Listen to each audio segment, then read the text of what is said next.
అప్డేట్స్తో మళ్ళీ మీ ముందుకు వచ్చేస్తుంది ఆర్టీవీ. మరీ ముఖ్యంగా ఇరాన్ ఇజ్రాయెల్ యుద్ధం, మరీ ముఖ్యంగా చూసుకుంటే ఇది ఇజ్రాయెల్ ఇరాన్ కన్నా ఇప్పుడు ఇరాన్ వర్సెస్ అమెరికాగా మారిందా అంటే అవుననే మాట వినిపిస్తోంది. ఎక్కడ ఎప్పుడు ఎలా కీలక మలుపు చోటు చేస్తున్న అంశానికి సంబంధించి ఒక చిన్న పాయింట్ చెప్పేసి నేరుగా మీకు ఎక్స్ప్లెనేషన్లోకి వెళ్ళే ప్రయత్నం చేస్తాను. మరీ ముఖ్యంగా ఇక్కడ మాట్లాడుకున్న సందర్భంలో అమెరికాకు సంబంధించి అమెరికాను సాయం కోరింది ఇజ్రాయెల్. మరీ ముఖ్యంగా GBU-57 B-2 బాంబర్స్ అడిగింది. అయితే అమెరికానే నేరుగా వాటిని ప్రయోగించిందా, అమెరికా ఇజ్రాయెల్ కలిపి వీటి మీద దాడి చేశాయా, దీనికి సంబంధించి పూర్తి స్థాయిలో డిస్కషన్ జరుగుతుంది. అసలు ఎంతకీ ఈరోజు ఎలా దాడి చేయగలిగింది, ఆ న్యూక్లియర్ సైట్ ఎక్కడుంది, ఆ న్యూక్లియర్ సైట్ని ఎలా కొట్టగలిగింది, దీనికి సంబంధించి డీటెయిల్గా మాట్లాడుకుందాం గ్రాఫిక్స్ రూపంలో. సో ఒక్కసారి ముందుగా ఆ సైట్ని చూద్దాం. ఈరోజు అమెరికా దాడి చేసిన ఆ ఫోర్దోకి సంబంధించిన ఆ సైట్ని చూద్దాం. ఆ సైట్ని చూసి డీటెయిల్గా మాట్లాడుకునే ప్రయత్నం చేద్దాం. ఎందుకంటే ఇక్కడ కీలకంగా మారుతుందనే చెప్పుకోవాలి. ఆ సైట్కి సంబంధించి ఇక్కడ మీరు చూడొచ్చు, ఇదిగోండి, ఇది ఆ Iran underground nuclear site ఫార్దోకి సంబంధించి మీరు చూస్తున్నారు కదా, ఇదిగో ఇది టనల్ ప్రవేశం, దాంతోపాటు ఇదంతా సపోర్టింగ్ బిల్డింగ్, ఇదంతా చెక్ పాయింట్, ఇది ఇంత భద్రతా వలయం ఉంటుంది. ఇంత భద్రతా వలయం ఉండి ఈ టనల్ ప్రవేశం ఇదిగో మీరు చూడొచ్చు. టనల్ ప్రవేశానికి సంబంధించి at the same time check పాయింట్కి సంబంధించి ఇవన్నీ కూడా మీరు చూడొచ్చు. ఇది సపోర్టింగ్ బిల్డింగ్, దాంతోపాటు ఇదంతా కూడా భద్రతా వలయం. ఎంత ఉన్న ఈ బిల్డింగ్కి సంబంధించి, ఎంత ఉన్న ఈ జాగాకు ఎలా వెళ్ళగలిగింది, ఇంత ఇంత ఇంత దృఢంగా ఉన్న ఇక్కడికి ఎలా వెళ్ళగలిగింది, ఇక్కడ లోపలికి ఎలా చొచ్చుకు వెళ్ళగలిగింది, మరి ముఖ్యంగా ఫార్దోకి సంబంధించి ఎలా చొచ్చుకు వెళ్ళింది, ఎందుకు దీన్ని కొట్టే ప్రయత్నం చేస్తుంది, ఎందుకు ఎంత కీలకం అంటే కనుక దాదాపుగా ఇది 300కి సంబంధించి ఇప్పుడు అంతా ఇంత కథ ఏకంగా ఒక పర్వతం కింద ఉంది. మనకు చూడడానికి ఇలా కనిపిస్తుంది, కానీ ఒక 300 అడుగులకి సంబంధించి మాట్లాడుకున్న సందర్భం లోపల ఉంది. అందుకే దీన్ని కొట్టడానికి ఇజ్రాయెల్ తరం కాలేదు. మరి ముఖ్యంగా నటాంజ్ను కొట్టింది, దాంతోపాటు ఇస్ఫహాన్ను కొట్టిపాడేసింది, కానీ ఫార్దోకి సంబంధించి అటాక్ చేయడానికి మాత్రం ఇజ్రాయెల్ తరం కాలేదు. దాంతో అమెరికా సాయం కోరింది. దీంతో అమెరికా ఇజ్రాయెల్కి ఇస్తుంది అనుకున్నారు, కానీ అమెరికా ఇజ్రాయెల్కి ఇవ్వలేదు.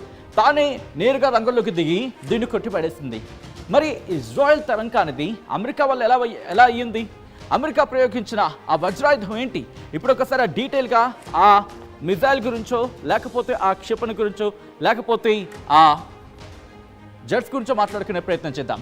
Let's go for the missile. ఒకసారి వాటిని చూసే ప్రయత్నం చేద్దాం. దీన్ని ఢీకొట్టడానికి ఉపయోగించిన ఆ బాంబును చూసే ప్రయత్నం చేద్దాం. Here it is. మీరు చూస్తే కనుక ఇజ్రాయెల్ చివరి ఆయుధం. ఎందుకు ఇజ్రాయెల్ చివరి ఆయుధం అన్నారంటే కనుక ఇజ్రాయెల్కి సంబంధించి ఇజ్రాయెల్ అమెరికాను కోరింది. ఇజ్రాయెల్ అమెరికాను కోరిన సందర్భంలో ఇజ్రాయెల్ అమెరికాను కోరిన తర్వాత అమెరికా వెళ్ళి ఈ బాంబుతో ఆ స్పాట్ని కొట్టింది. మీరు చూడొచ్చు, దీనికి సంబంధించి పూర్తిగా ఇది లేజర్ సెన్సర్. ఒకసారి నేను దగ్గరికి వెళ్ళే ప్రయత్నం చేస్తాను. ఇక్కడ మీరు చూస్తున్నారు కదా, ఇదిగో ఇది లేజర్ సెన్సార్. ఇక్కడ మీకు బ్లింక్ అవుతుంది కదా, ఇది లేజర్ సెన్సార్. దాంతోపాటు దీని బరువు మొత్తం చూసుకుంటే కనుక 13,600 కిలోల బరువు ఉంటుంది. దాంతోపాటు మీరు చూస్తే ఇది రిట్రాక్టబుల్ గైడెడ్ ఫిన్స్. ఇదిగో ఇక్కడ మీకు గీతలా కనిపిస్తున్నాయి కదా, ఇవి రిట్రాక్టబుల్ అంటే ఫర్ సపోజ్ ఇలా ఉంటుంది కదా, ఇది ఇలా ఉంది కదా, సో ఇలా వింగ్స్ ఇలా తెరుచుకుంటాయి. అంతవరకు ఇలా ఉంటుంది, ఇలా ఉంది కదా మిజైల్ ఇది. సో ఈ మిజైల్కి సంబంధించి ఇలా వింగ్స్ తెరుచుకుంటాయి, ఆ ఫిన్స్ అంటే ఈ రెక్కలు తెరుచుకున్నట్టు భావించవచ్చు. ఈ తోకకు సంబంధించి ఇది ఉంది కదా, అవి ఓపెన్ అప్ అంటే ఇన్ఫ్యాక్ట్ బయట చెప్పాలని ఒక విధంగా తెరుచుకోగలవు, మూసుకోగలవు, అటువంటివి మాట. దాంతోపాటు దీని బరువు మొత్తం దీని బరువుకి సంబంధించి మాట్లాడుకున్న సందర్భంలో 13,600 కిలోల బరువు. ఇది 20 అడుగుల పొడవు ఉంటుంది. ఈ మిజైల్ మొత్తంగా, ఈ బాంబు మొత్తం 20 అడుగుల పొడవు ఉంటుంది. దీనికి సంబంధించి స్పెసిఫికేషన్స్ గురించి మాట్లాడుకున్న సందర్భంలో ఇది 6.2 మీటర్ల లాంగ్కి సంబంధించి స్ట్రైక్ చేయగలదో, లేకపోతే దానికి సంబంధించి మాట్లాడుకున్న సందర్భం. దాంతోపాటు దీని వెయిట్ 13,600 కిలోలు. ఒక్కసారి దీనికి తర్వాత వెళ్ళే ప్రయత్నం చేద్దాం. ముందుగా మిజైల్కి సంబంధించి మాట్లాడుకుందాం. ఒకసారి దీని గురించి మాట్లాడుకుందాం. సో దీనికి సంబంధించి మాట్లాడుకుంటే దీని స్పెసిఫికేషన్స్ గురించి మాట్లాడుకున్న సందర్భంలోని ఇది 2,400 కేజీలు. గుర్తుపెట్టుకోండి, 2,400 కేజీల బరువున్న ఆ మిజైల్కి సంబంధించి అంటే అంత ఎక్స్ప్లోజివ్స్ని క్యారీ చేయగలదు. దీని లోపల 2,400 కేజీల బరువున్న ఎక్స్ప్లోజివ్స్ ఉంటాయి. ఇది ఎలా కొడుతుందంటే మీరు చూడొచ్చు, ఇదొక భాగం మీరు చూస్తున్నారు కదా, దాంతోపాటు ఇదో భాగం అదో భాగం ఇవి ఎలా వర్క్ చేస్తాయంటే డ్రిల్ చేసుకుంటూ, స్ట్రైక్ చేసిన డ్రిల్ చేసుకుంటూ వెళ్తాయి. అది ఎలా వెళ్తాయనేది కూడా నేను మీకు చెప్పే ప్రయత్నం చేస్తాను.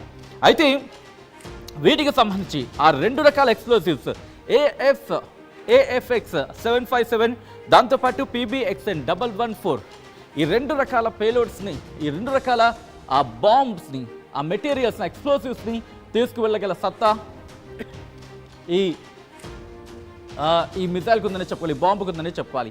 ఇక్కడ నుంచి దీన్ని మోసుకు వెళ్ళాలంటే సాధారణ ఫైటర్ జెట్స్ వల్ల కాదు. దీన్ని మోసుకు వెళ్ళాలంటే మామూలు ఫైటర్ జెట్ వల్ల కాదు. అందుకనే దీనికోసం B2 అనే విమానాన్ని, ఇప్పుడు ఆ B2కి సంబంధించి మాట్లాడుకునే ప్రయత్నం చేద్దాం. B2కి సంబంధించి ఆ విమానాన్ని మాత్రమే, ఆ ఎయిర్ క్రాఫ్ట్ మాత్రమే మోసుకు వెళ్ళగలదు. ఒకసారి ఆ ఎయిర్ క్రాఫ్ట్ని చూసే ప్రయత్నం చేద్దాం. ఎందుకంటే ఈ మిసైల్ని మోసుకు వెళ్ళాలంటే దీనివల్ల మాత్రమే సాధ్యమవుతుంది. ఎందుకంటే ఇది మాత్రమే బాంబుని మోసుకు వెళ్ళగలే విమానం ఇది B2 stealth bomber. B2 stealth bomber అంటారు.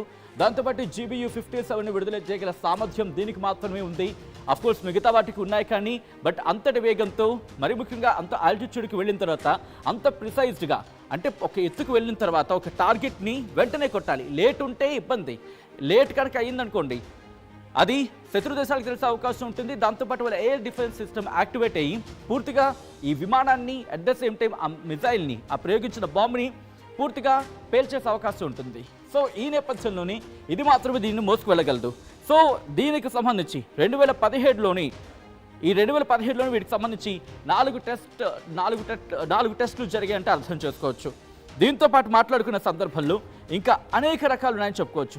అసలు దీని కెపాసిటీ గురించి మాట్లాడుకుంటే కనుక 7,000 మైళ్ళు అంటే 11,000 కిలోమీటర్లు వితౌట్ రీఫ్యూలింగ్, అంటే ఫ్యూలింగ్ వితౌట్ ఇంకోసారి దీనికి ఫ్యూల్ కొట్టకుండా 11,000 కిలోమీటర్లు ప్రయాణం చేయగలదు ఇది. దాంతోపాటు ఒకవేళ ఏరియల్ రీఫ్యూలింగ్ కనుక చేయగలిగితే, గాల్లోనే దీనికి ఇంధనాన్ని కనుక సమకూర్చగలిగితే 18,000కు పైగా 18,500 కిలోమీటర్ల పైగా ఇది ట్రావెల్ చేయగలదు. దాంతోపాటు GBU-57లను రెండింటిని క్యారీ చేయగలదు. ఈరోజు స్ట్రైక్ చేసిన దాంట్లో దాదాపుగా 6 బస్టర్ బాంబులను ప్రయోగించినట్టుగా తెలుస్తోంది. వీటినే బస్టర్ బాంబర్లు అంటూ ఉంటారు. ఆ బస్టర్ బాంబర్ను మనం చూసాం కదా. సో మొత్తంగా వీటి కాంబినేషన్తోనే ఇది తీసుకువెళ్ళగలిగింది. సో ఇక్కడి నుంచి నేరుగా మనం ఒక్కసారి మాట్లాడుకునే సందర్భంలో ఒక్కసారి ఈ రోజు విజువల్స్ని చూసే ప్రయత్నం చేద్దాం. ఈ రోజుకి సంబంధించి కొట్ట పక్షంలో, ఈ రోజుకి సంబంధించి స్ట్రైక్ చేసిన సందర్భంలో ఒకసారి ఆ విజువల్స్ని ఆన్లైన్ చూపించే ప్రయత్నం చేద్దాం. ఎందుకంటే ఆ ప్రిసైజ్డ్గా వెళ్ళి కొట్టగలిగింది B2 ఈ స్టెల్త్ బాంబర్తో ఆ బంకర్ బాంబ్ని ఢీకొట్టింది అమెరికా. ఈ నేపథ్యంలోనే అసలు ఎలా ఈ బంకర్ బాంబ్కి సంబంధించి మాట్లాడుకుంటే దీనికన్నా GBU-43B ఉంది. అది 9 మీటర్ల పొడవుగా మాట్లాడుకుంటున్న సందర్భం. దాంతోపాటు 9,800 కేజీల సామర్థ్యం, 8,500 కేజీల ఎక్స్ప్లోజివ్స్ని మోసుకు వెళ్ళగల సామర్థ్యం ఉంది. GBU-28 కూడా ఉంది. GBU-28కి సంబంధించి మాట్లాడుకున్న సందర్భంలో long range, in fact laser guided missile అయితే 2,300 కేజీల బరువు సామర్థ్యం, అలాగే 6 మీటర్ల లోతులో ఉన్న కాంక్రీట్ను కూడా ఢీ కొట్టగలదు. దీంతోపాటు BL-109 ఇది కూడా అంతే. ఇది కూడా దాదాపుగా 240 కేజీల ఎక్స్ప్లోజివ్స్ని క్యారీ చేస్తూ కాంక్రీట్ని 1.2 మీటర్ల నుంచి 1.8 మీటర్ల లోతులో ఉన్న రీఎన్ఫోర్స్డ్ కాంక్రీట్ కూడా కొట్టి పరేయగలం. ఇది GBU-28ని 1991లో గల్ఫార్లో ఇరాక్ మీద ప్రయోగించిన సందర్భం, అక్కడ ఇరాక్ కమాండర్కి సంబంధించి. దాంతోపాటు BLU-109ని ఒక 100 వాటికి సంబంధించి మీకు గుర్తుందా, హెజ్బుల్లా చీఫ్ హసన్ నస్రల్లాను కొట్టిన సందర్భంలో ఒక 100 BLU-109ని ఉపయోగించింది అనే చర్చ జరుగుతూ ఉంటుంది. సో అంతటి సామర్థ్యం కలిగిన ఈ BLU, అంతటి సామర్థ్యం కలిగినవి ఈ బంకర్ బాంబర్స్ ఒక్కసారి ఎలా పనిచేస్తాయి అనేది ఈ విజువల్లో నేను మీకు చూపించే ప్రయత్నం చేస్తాను. ఒకసారి మీరు చూస్తే కనుక ఇదిగో ఇలా వెళ్తుంది. ఇలా వెళ్ళిన తర్వాత అదిగో ఆ లేజర్